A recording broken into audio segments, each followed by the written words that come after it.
Bonjour, ici Marine du blog marinecats.com. Vérité versus réalité, la différence essentielle à connaître pour éviter de vous faire avoir. Alors en fait, on a tendance à confondre la vérité et la réalité parce qu'il nous semble que c'est la même chose. C'est d'autant plus le cas que ça arrive effectivement que la vérité et la réalité soient la même chose. Mais en fait, la vérité, elle est universelle, elle est objective, contrairement à la réalité qui, elle, est subjective. En fait, notre perception de la vérité est influencée par notre réalité. Et notre réalité, elle est toute personnelle. C'est pourquoi il est important de savoir quelle est votre réalité. J'en parle dans une vidéo que vous retrouvez sur les comme info en bas dans la description sous la vidéo. Vous aurez aussi à ces endroits-là les autres vidéos complémentaires que je pourrais évoquer ici. Vous êtes bien sûr libre de vous abonner à ma chaîne vidéo en cliquant sur le bouton sous la vidéo, puis sur la cloche pour recevoir une notification dès que je publie une nouvelle vidéo. Alors, il faut vraiment avoir conscience que la réalité, votre réalité n'est pas forcément la vérité. En fait, notre réalité, elle est biaisée. Elle ne correspond pas 100% à la vérité. Et c'est la raison pour laquelle, par exemple, on peut avoir des discussions avec des gens et se retrouver en désaccord parce que dans la réalité de chacun a raison, chacun détient la vérité, alors que ce n'est pas le cas. Et donc, d'où l'importance aussi de savoir faire un atout du fait d'avoir tort, j'en parle dans une vidéo. Et moins on est enclin à reconnaître qu'on a tort, plus on a de chances de se faire avoir, parce qu'on persiste dans l'erreur au lieu d'avancer vers la vérité. En fait, il faut prendre conscience que notre réalité, elle est façonnée par nos croyances. Et ça, beaucoup plus qu'on ne le pense, beaucoup plus qu'on le réalise. Et c'est d'ailleurs la différence d'autant plus essentielle, la plus essentielle entre la vérité et notre réalité. Ce sont les croyances qu'on peut avoir. En plus, notre réalité, elle est influencée par l'extérieur, par la société dans laquelle on vit, par les médias.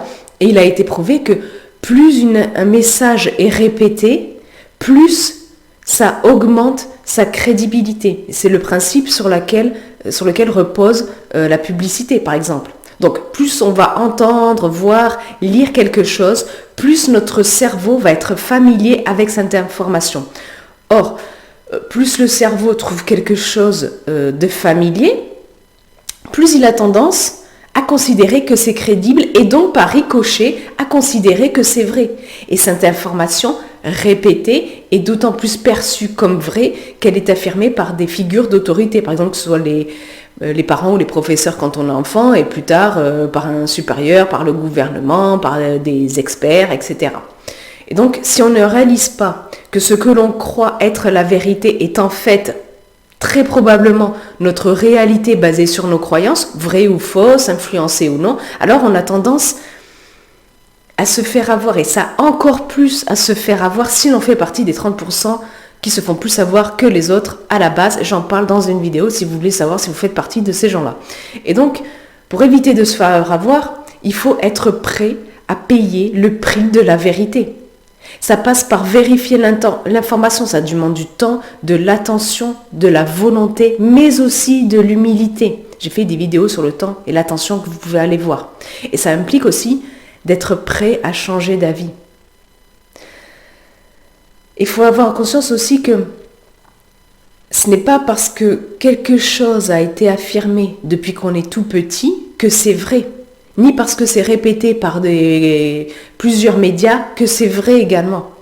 Donc, il vous faut aiguiser et exercer votre sens critique. J'en parle dans une vidéo pour que la vérité perce le voile des épais nuages des contre-vérités, si vous voulez. Donc, en fait, vous avez d'autant plus de probabilité qu'on cherche à vous tromper si l'information qu'on vous communique ne vous paraît pas logique, si vous voyez qu'il y a des contradictions au fil du temps qui apparaissent, et si en plus on utilise des attaques ad hominem, c'est-à-dire qu'on va attaquer le messager, la personne, plutôt que ce qu'elle dit. Donc, il faut vraiment faire des recherches. C'est important de vérifier l'information. Quand vous voyez des contradictions, quand vous voyez des choses pas logiques, quand on vous dit un truc et puis quelques mois après on vous dit que c'est faux, que c'est pas comme ça, etc., etc. Par exemple, on vous dit tiens, prendre ce produit anti-moustique, c'est sûr, avec ça, aucune piqûre de moustique, c'est efficace à 100%, 95%, 100%. Eh ben, vous vous retrouvez avec plein de piqûres de moustiques. Vous dites, ça marche pas ton truc. Si, ça marche. Mais t'as les boutons moins gros et t'en as moins que si tu ne l'avais pas pris. Ben, vous regardez d'autres qui n'ont pas pris le produit anti-moustique. Et ils ont des boutons aussi, ils sont aussi gros que les vôtres.